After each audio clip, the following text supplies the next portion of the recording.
Everyone, and welcome to my channel. My name's Ali. I live in Riyadh, Saudi Arabia, and I am a skincare nerd.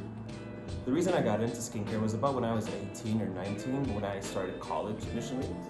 I just wasn't feeling myself. I just didn't like the way I looked. I just didn't have a lot of self-esteem. And although it may sound very cheesy, but skincare was a really cool tool to help me sort of accept the skin that I'm in. I told you it's gonna be cheesy. I've been trying to do TikTok for a while now. I've been doing it for about a few weeks, and it's been so much fun. The interaction, the engagement I'm getting from people, and feedback, it's so much fun. I never thought I'd be the kind of person who would do social media in general. I mean, I rarely post about myself until I started doing skincare related products. It's just been so fun. It's just been so fun, and I really thank everyone who has been following me, who's been engaging with me, who's been going along with me for the ride. I really appreciate every single one. And now, let's get right into the video. Okay, first tip, moisturize. Now, as we get older, it's only natural that our skin gets thinner, and also that we lose our elasticity, making our skin much more susceptible to signs of aging, like crow's feet, wrinkles, fine lines. But a solid way we can help diminish the appearance of these signs of aging is by hydrating our skin topically. Now, when you moisturize that fine line or that wrinkle, what you're doing is you're basically camouflaging it by giving it that moisture and that hydration, which as a result will make it seem much more diminished and less noticeable. Now, it is best to moisturize your skin every single day, but how frequent and what type of moisturizer you're going to use, that's going to depend on your skin type. But really, the best time you can apply your moisturizer is right after a warm shower, while your face is still damp. The reason you want to do this instead of applying your moisturizer when your face is already dry is because you want to prevent something that's called transepidermal water loss, which is basically when the water that's locked into your skin evaporates, leaves your skin feeling dry and tight. Instead, what you want to do is you want to keep that water in place by locking it with a layer of moisture. Try to pat it in if you want to. That can feel very soothing, very gentle on your face. Now, what type of moisturizer you're going to use, that's just going to depend again on your skin type. If you're on the more drier side, you might want to go for something that's on the thicker, creamier side. Lightweight lotions are probably your best bet. Another really cool trick for moisturizing your fine lines or your wrinkles, or any type of skin concern for that matter, is to use something that's inclusive. For example, when you go to bed at night and you're doing your nighttime skincare routine, what you can do essentially is after you finish your entire routine, you can take something that's inclusive, like petroleum jelly, like Vaseline, or if you're in the States, you guys have access to Aquaphor, and very gently dab that to where you have these concerns. Inclusives work by locking in that hydration to make sure that your skin's really getting all that it can from the hydration factor of it. There are also some additional options you can do.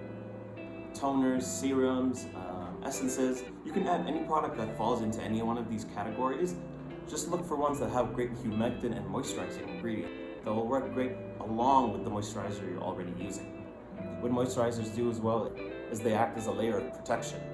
This is very beneficial, especially if you're using something like exfoliating acids or retinoids, which segues us into number 2, retinol. Retinol is one of the most famous ingredients in so many anti-aging products in skincare. And some of the most famous ones is actually the main active ingredient. There have been multiple studies that have shown the beneficial effects of retinol on your skin. But not just for issues regarding anti-aging. They can also help to diminish some other very common skin concerns. Acne, hyperpigmentation, skin texture. Essentially, it's a derivative of vitamin A that works by speeding up the cellular turnover rate of your skin cells, revealing new skin and ultimately a much more radiant and youthful appearing look. But proceed with caution, because although this ingredient can seem like a fountain of youth in skincare, it can be very sensitizing to your skin, which means you only need to apply a very small amount, very thinly and sparingly across your face, since you do not want to risk overdoing it and waking up with a burning sensation all over your face. I've been there. It's not fun. It's best to apply anything with retinol in it at night. Since it can be a very sensitizing ingredient to your skin, it could also increase the chances of you developing other skin issues due to sun exposure. Segue number 3, SPF. This is by far one of, if not the most important tip anyone could ever give you in skincare in general, not just anti-aging. You have to wear your sunscreen every single day. It doesn't matter if you're someone that goes to the best clinics and gets the best treatments and the most expensive facials and the best creams and night creams and all that. If you don't supplement that with a daily SPF of 30 or above, your hard work is basically going for nothing. Because what you're doing for your skin with these products can be greatly diminished and sometimes reversed because you're not applying enough SPF and you're not protecting your skin from the sun. Sun exposure can be a key contributor to premature aging in both men and women. A concern to be aware of in regards to sun exposure is something called photoaging, which is basically when the damage goes beyond the upper layer of your skin, which is called the epidermis, and is in the under region, which is called the dermis. This is mainly caused by UV lights. And I don't mean sunlight, as in the sun that comes in through your window in your car or at school or work or whatever, but rather the UV ultraviolet rays, the ones that we can't see. And also one more important thing to point out, even if you live in a very cold climate, the UV rays are still able to penetrate through cloudy weather, rain, and stuff like that. So even if you live somewhere where it seems like it's winter all year round, you've got to apply sunscreen. There are multiple different kinds of sunscreen filters out there. Whether they're mineral, physical, or chemical, it's all down to personal choice really.